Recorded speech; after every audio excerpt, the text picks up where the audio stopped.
Welcome back to Black Mother Talk. I am the complete wreck. I am Jazz the Gemini.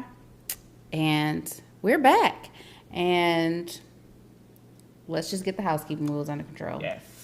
Number one, this is a safe space. Okay? No we judgment like to vent. We like to, you know what? What? Let me hurry up through. Number two, subscribe. Number three, follow us on Black Mother Talk. We're on all platforms. I had to rush through them housekeeping rules because I just want to get right to it, okay? I think there's an underlying stereotype that Black women in general complain a lot. Yeah. I think that's a stereotype, right?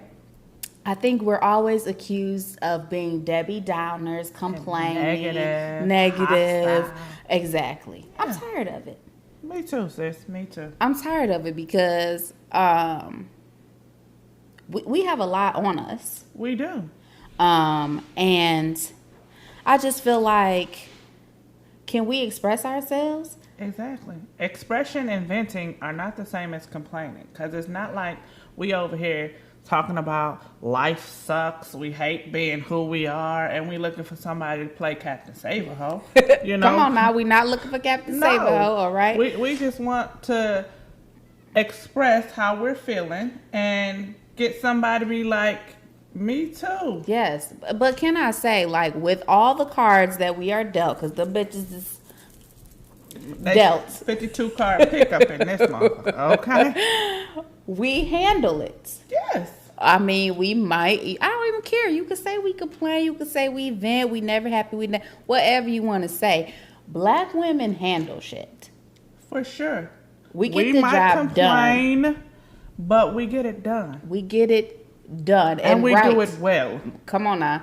And, while we have our little sessions that we're like, okay, we want to talk about what we want to talk about. And then we're like, oh, well, we don't want to come off like all we have to do is complain and negative things. Like, we want to talk about positive things. But this platform is just about keeping it real. Yes. All the way 100 honesty. Yeah, that's us. And so I don't care. You can label us as whatever you want to do because you know what? At the end of the day, we get it done. Yes, we do. And it's done right. And it's not easy. So it's not easy. We're going to vent. Yeah. Oh, we got our mommy juice. Yes, y'all. Look at our cups. Right? Look at us, fancy. Yes. But yeah, like it's hard. It makes me mad because it's like the double whammy now because we're already judged as Black women, which already puts us in the angry category. And then when we become mothers, it's like all you double. do is complain. Double. So now you're just looked at the angry Black woman. You're just the angry Black mother. You know what I mean? And I'm just tired of them labels. Me too. And it's like, don't get us wrong. Motherhood is awesome. It has its perks. Let me tell you, some of which you may not even appreciate until it becomes a testimony. But I tell people all the time, my kids are the reason I'm not in jail. My kids are the reason that I feel because they make you think. Make you think twice. Like, you know what? Is it really worth me losing my freedom? freedom? Yeah, my freedom, my kids, and all that stuff like that. Yeah. No, but let's just put it out there on the table. What is the hardest thing, in your opinion, about being a Black woman that has now made being a Black mother even harder? For me, I would say the level of expectation. Okay. And elaborate for us. By that, I mean society in general already expects us to be superhuman. Like we're supposed to wear this cape and be able to do it all, yet we can't ever feel a certain way. Like we have to bear it all and just take it. We can't ever be weak. We can't ever We're just supposed to be this strong force. Yeah, This like we're supposed to take it all and just still stand tall and stand strong. And don't get me wrong, I'm a stand, but damn it, I'm bend a little bit first. Like, I feel that because there is this thing like, and it's a good, because we're proud. Very, yes. And we are strong, but you know, the first thing about strength is being able to show weakness and being vulnerable. And the thing about it is a lot of expectation to uphold that, because you don't want to give people the satisfaction, right? Of proving a stereotype right. Right, and that's what I'm saying. So for me, on the flip side, I think it's always, it's similar but a little bit different. I feel like I have to uphold something else, like in the sense of we're all viewed the same.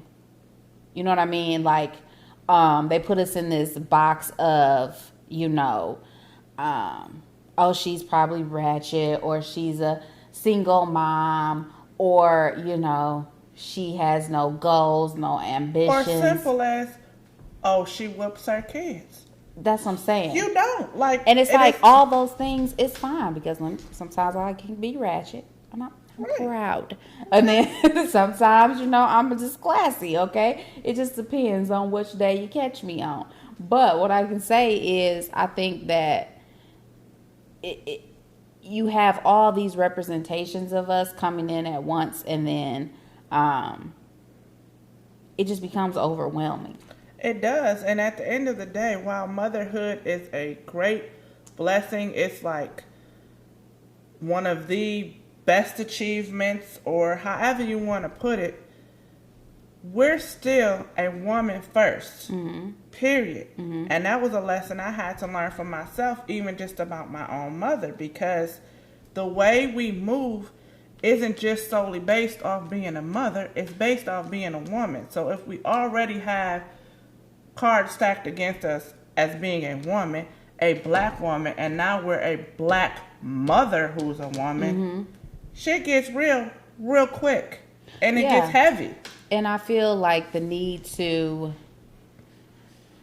not even say that I feel the need, but what I can see is that, like, as we raise our kids, you know, those pressures get rolled down to them, because we want to raise them to, we don't want them to come off a certain type of way, because it's not safe to come off a certain type of way as a black person in general. And so as a black woman, I feel when I, you know, once I decided to become a mother, I felt like I had to uphold a certain level and a certain standard, so to protect myself and to protect my child as he navigates through this world. Absolutely. And that's what makes it too much. Like, this is really too much, because we have to deal with our own issues and how the world views us, and then we have to make sure our children are viewed a certain type of way, because naturally society says our skin color is a threat automatically. Exactly. So, like, even simple little things, like as far as music choice, it's like, do I let my son listen to rap? Do I, you know what I mean? It's like, I don't know. I don't want him to get to school and then be repeating rap songs, and then he's all, you know, then people are then they're judging, like, oh, what type of parents does he have, and things like that. So it's just a lot of little simple things that I don't think other races have to deal with. For sure. That, you know, it's like every little choice and every little decision we make, it makes a huge difference. Yeah. And it can really alter the life of our children.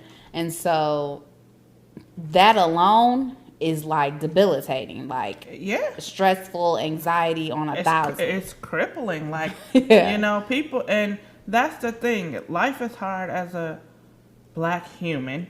Life is hard as a black woman, but that anxiety turned to something different when you're a black mother. I'm not trying to shade anybody else's anxiety or say anybody's anxiety trumps another, but anxiety as a black mother, especially now, like, it's really a lot. Like, and I don't have the answers for how to deal with it, how to cope, other than this platform and mommy juice. Like, that, I don't know how else to deal.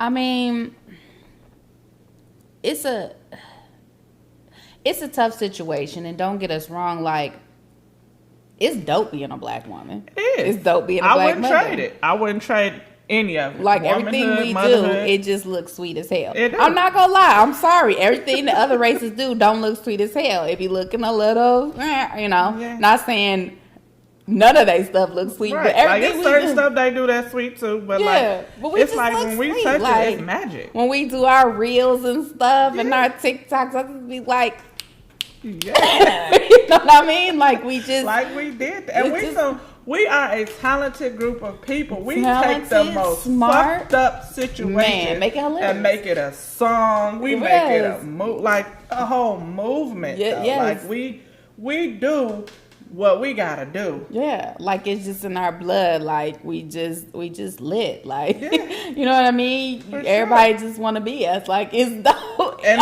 to a certain extent, until you start getting in trouble, then you be like, you don't want them problems. You know? Okay. What they say, you want our but not they want our rhythm, but not our blues. Right. So. Yeah, but it's dope being a black woman and things like that, and just the sisterhood when there is a sisterhood. Right. And the village when it exists. Let's just talk about it, because we was talking a little bit earlier today, and we was like, and we've said this on other episodes that Big Mama gone, right? She gone, y'all. Like, but are we gonna be Big Mama? See, here's the thing for me. No, we not. See, listen.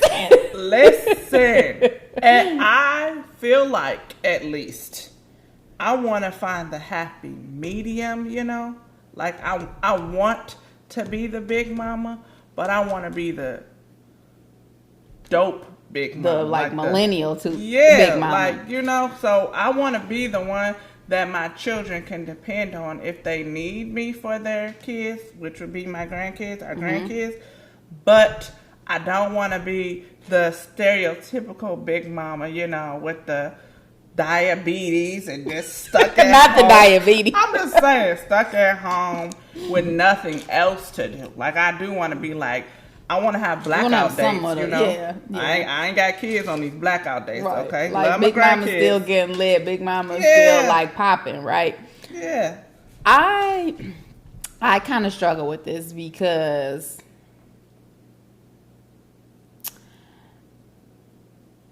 I think it's sad that the Big Mama is gone, but on the other hand, I think it's a good thing. Has it made us step up? Yes, because, the Big Mama traditionally, she didn't have no goals, no aspirations. She really never worked, you know what I mean? Like, her only thing was raising her family. Her grandkids was her life. Right, and not saying nothing wrong with that, but it's not for me. And so I like having my goals and my dreams and working hard to, achieve them. Yeah. And, I like looking good. I like getting done up. You know what I mean? So I think, in a sense, it's good. It elevated us. It means that, we're generationally doing better, right? Because we can't stay the same. True. But then we failed. So we're progressing and, but at the same time, I think that you need that center, because Big Mama was the center. She definitely was, and she was the glue. She was the glue of the family. And that's what I think is lacking. Yeah, we need that part back for sure. Yeah, it's lacking. Because you felt it. If your Big Mama has passed away, you felt the shift in your family. Oh, for sure. You try to hold on to it, but something's just missing. And that support's missing. It's like that village is missing. And not even just family, just friends, just neighbors. Yeah. Like, it don't feel the same like when we were growing up. Like, the village is gone. And the neighbors, like, let's get to it. Because when we were growing up, we spent 90% of our lives at Grandma's house. The block was the village. Like, Grandma's friends, Miss Evans crossed the street. She was calling Grandma like, look, your chap's out in that front yard, and they ain't got no business doing that. But now, we don't even know our neighbors, let alone if they got kids or you walking outside like, oh, who the hell are you? When you get over here? Like, it's kind of sad, and I don't know. I can't speak to other races, but when I do see, different posts and things, they still talk a lot about them having a village and, how they still band together, different cultures and things like that. So I just wonder, like, what happened with us? I think a lot of, and not to, be cliche or beat a dead horse because they swear we need to get over it, but I think it all stems from the slavery and being snatched, culture, and being and them taking our stuff from us. So we had to attempt to try to rebuild it, but with so much stacked against us, it didn't stick like it was supposed to, and that goes back to that level of expectation from us. Yeah. Other cultures, they groom and care for their kids up until whenever they make sure their kids can survive on the outside of that house. For us at 18, you got to get the fuck on. Like, either you going to school or you getting a job, but you can't stay here. Yeah. You got to go. And sometimes at 18, we just weren't ready. Let's talk about that, because I think it's crazy. Yeah. I understand wanting your kids to be independent and self-sufficient and, being able to handle and cope with life on their own. That's the point. We're, as parents, if everything goes the way as planned, we should be going first. And so they're going to need to know how to navigate this world without their parents. Cool, got it, no problem. Right. But there's a way to do it, a better way than what there's a better way. Our like, history says. a lot of other cultures, a lot of other races, like, they set their kids up for the future. Like, and I feel like in Black culture, a lot of times we just throw our kids to the wolves. We do, and we expect them to take what we've taught them and be, self-efficient and strong and stable. But sometimes they just weren't ready, and you create a vicious cycle. So those kids come right on back, knocking at your door, need a place to stay. Cause they like 30 or whatever, still like they struggling, or you know what I mean. And I think that we have to give our kids time and help them come up with a plan. I do too, and I feel like they're the better way to do it, because we do still want to instill in our kids the idea and the necessity of being independent and being self-sufficient. But I think the way to do that is, instead of pushing them out the door at a certain age, maybe allow them to stay home but have certain expectations of them. So maybe they do need to get a job, and maybe they do need to pay you rent so they get an idea of how it feels to be independent. Pay a bill or something. And then, even then, we take that and give it to them at the end of a certain term. Yeah, we so they save have some money up something for them to go, pay a security deposit or put down a down payment on their own home. And I think that would work better than just saying, go. Yeah. Go with God. And then, why not, looking out for each other? Like, to me, it's like, we have to take care of each other. We should. We need to be putting each other in positions to excel, put each other in positions to do better, and all that, things like that. And I think that that's not the case. Like, and some of us do, but it's so few and far between, it seems like, anyways. Like, once we achieve a status, it's like you got to get it on your own. Yeah, we turn around and look down on our other people instead of saying, I made it, let me give you this free game. Mm-hmm. And free game. Thank you. Free game, but still put you in a position to earn your keep. Yeah. Because like, we always want to keep stuff. It's like they putting their people in positions. Oh, they are. All the time. And it's like positions ahead of ours, and you like, hold up, homeboy, I had 20 years of experience. But that's nephew though. That's your niece's best friend's cousin. Daddy. You know, like, and they what? CEO. Yeah. How that happened? I got a whole degree and 15 years of experience. Exactly. And they CEO. Oh, and I just feel like we got to band together. I think, we have to be each other's village and stuff.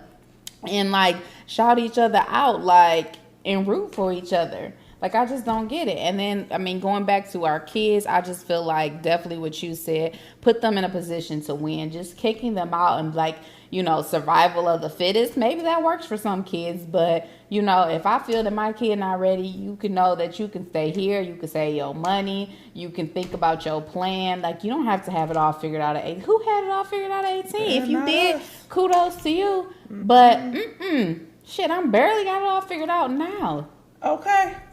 So Exactly. I'm just like, how are we expecting all this of 18-year-old kids? And then, like, it's almost like you can't wait to get rid of that. It is, what though, I mean? like you and look you feel forward that to from that. your parent, like, damn, you just can't wait to get rid of my ass. Like, you know, that bad? right? And I get it. You know, people want to have their life, and you know, some people are looking forward to being empty nesters, but I just think that, you know, if you get a sense that your child might need, because some kids don't. Some kids is ready at 18 to take on this world. Yeah. Like, I think my son going to be like that. But I, you know, would prefer he stay home a little while and get his plan. But I really do feel like he going to be like, I'm ready to take this on. Like, Or I got it. let us know. Like, if he can present you with a plan that sounds feasible, then you say, okay, son, go ahead. Yeah. And if you don't, then come back. And no shame in it. Because I think a lot of know. time we shame our kids in the black community for having to come back home. We look, oh, you're a loser, you're a bum, I knew you wasn't going to be nothing. And then we feed into our own stereotypes that society already give us. It's like, no, your life's not over just because you're 30. Yeah. You didn't fail just because you had to move back home and start over. And But society figure it says out. they did. Women don't date a man that live with their mama. Maybe they moved in and it was a good financial decision for them. Maybe they moved back in to help take care of their mother, but it's her home, and maybe that was the best financial decision for them to be able to go out here now and purchase their own. Because he might be living at home with his mama, but he got $25,000 just sitting. Yeah, he's just doing good. You know what I mean? Got a couple $100,000 or whatever in his bank account, stacking his money for his next master play or whatever. Like, you know, now maybe you can't move in there too. Right. I feel you on that, sis. Yeah. I'm not moving in there with you and your mama. But mama ain't finna let that happen, no way. Right? But what we can do is you can present your plan to me.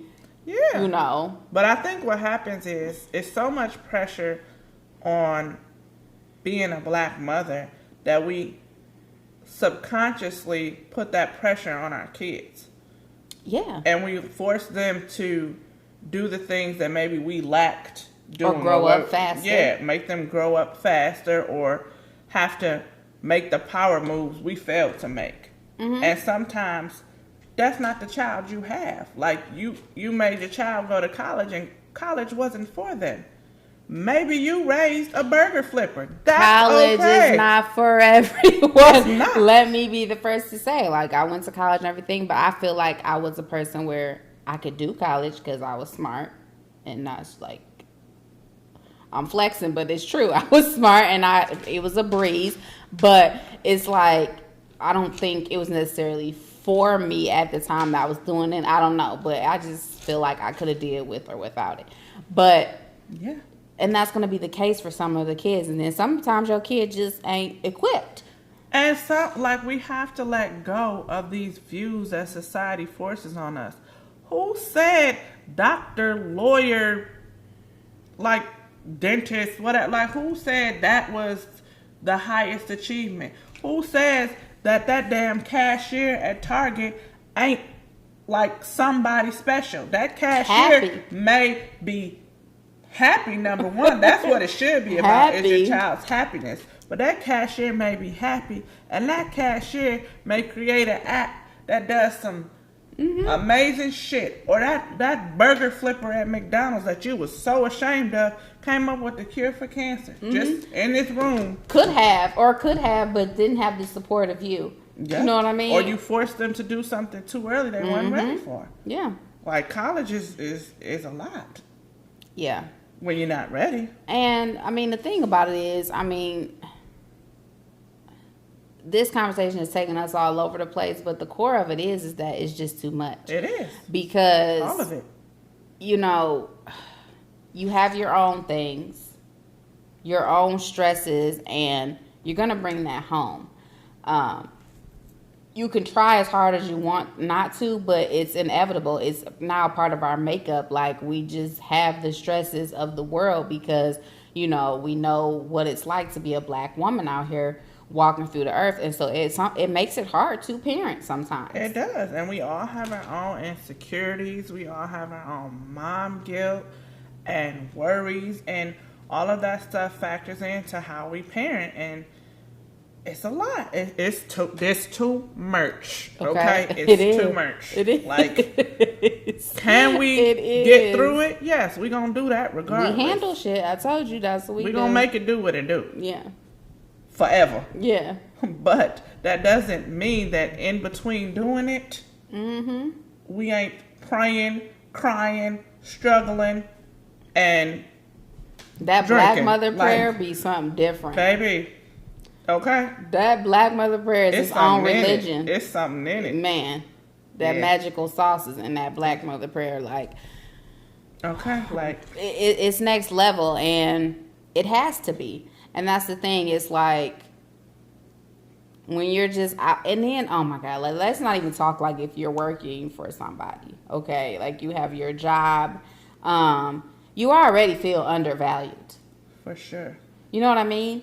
I think as black people in general, and then let me just speak to black women, I think a lot of times we feel undervalued, and I think black women, that's why we start more businesses and things like that, because we're like, enough.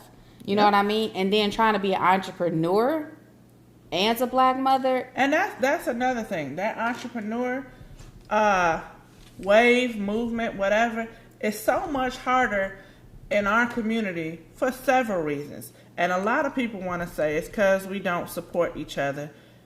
That's a sad fact. It's true. I'm not going to argue with anybody about that. We don't support each other on a level in which we should. Exactly. Because there is support out there. It is. But it's also, we don't deliver all the time the customer service and the product on the level which we should either. Because a lot of the time. But, sis, I feel you on that. But at the same token, these white establishments will give them a second chance. Let it be a black establishment, you be like, I knew it. It's just some black people stuff, everything like that. White people stuff, you'll give them another chance. We do. And you don't complain as much. We're harder on each other. Yes. And that's not fair. You'll go back to that Chinese lady. You know she messed up your nails last time too. Let the black lady. Under her breath exactly. And her Let the black lady mess up your nails once. I knew this just is some ratchet. This is just some ghetto shit. Like you're gonna not give her another chance. But that's just the thing. We all got to do better as a people. It's not right. We got to do better in our presentation, our customer service, and our support. I don't know where it happened. I'm sure it stemmed from slavery in some form, shape, or fashion. But we stopped. I'm assuming we used to, because, we come from kings and queens. We used to have, like, this camaraderie and this community and this village and this culture. And then somewhere along the way, we stopped valuing and appreciating each other because it's now we're so selfish. Like once we get it, now we want to charge people for it or tuck it away and not share it at all. Like you didn't get where you were without somebody helping you. I understand we all have a price and things cost, and if that's your business or whatever, I get it. Like it's your business to share knowledge. Because people charge for that. Things they know. I get it. But at the same time, there has to be some level of free to it, I think. And sometimes we just, and like this is not a let's bash our culture session. It's just a let's put it out there. And y'all let us know what we can do to help each other be better. Because like, even simple stuff we do with stuff that's not supposed to cost. You can't put a price tag on it. When people make posts, my job hiring, then they be like, sis, where? Inbox me. I'ma text you. Bitch, say McDonald's on this post. Say Walmart. Say Ford. Why you doing that? This too much already. You don't have to add to it. If you know someplace that's hiring, let us know. Yeah. Why you want to be secretive? It's not Yeah. exclusive. This, like, we got to stop, y'all. We got to stop. You know what? I don't get it. Not put back. I swear to God. Okay. People do that all the time. Or to be like, oh, anybody looking for a work from home job, we hiring. Yes, me. Check your inbox, boo. You selling tea. You couldn't put my NutriBurst link on this post or iFixCredit.com on this post. Why do we do that? Yeah. This not exclusive. I'm not about to make it through the rest of this podcast. I cannot with you today. Okay. Look, I'm let's sorry, pull y'all. together. I want us to do better. That's all I'm saying. This is too much as it is. I just want us to do better together. That's all I'm saying. Oh my God. Okay. Let me pull it together. She about to make me mess up my makeup. I worked hard on this makeup today. I did not mean to do it. Okay. Let me reel this back in. Sorry. So, I think too, like, here's the thing. Where you said a key word to me, and it was value. Mm-hmm. And we don't value each other. We don't. Because we don't want to pay each other's prices either. The same products. And that's the thing. Like, why do we do that? Because what you don't understand is that same shit at Walmart that is $10, you don't want to pay, Lisa $35 for her product. Lisa handmade that shit. Walmart outsourced that stuff. Exactly. That's what I'm saying. Like, we don't want to pay each other's prices. And the person who made our beautiful cups, I'll put them in the description box. And I paid for them. You know what I mean? I wasn't like, sis, let me get the hookup. And we didn't ask for no discount. Exactly. Like, none of that, And, I think it's important that we patronize each other's businesses and support and things like that. Because I think overall, it would just make everything better. Within our households, it wouldn't be so much stress. Like, imagine if we just support each other. We all was just flourishing. And we just, it just, And if we applied the value to people, it would be different. Like, let's value each other. Let's come together. Let's help each other. Let's be the village we want. Yeah. Let's be the village we need. Yeah. And let's just do better. Like, we bringing the village back. Black Mother Talk is bringing the village back. Yes. Let me know how I can help you. Right. Okay. Message us. Support. We want to support. Let us know. You got something that we could use for our platform or something, like, let us know in the comments. But let's support each other. You got a business you want to promote, let us know.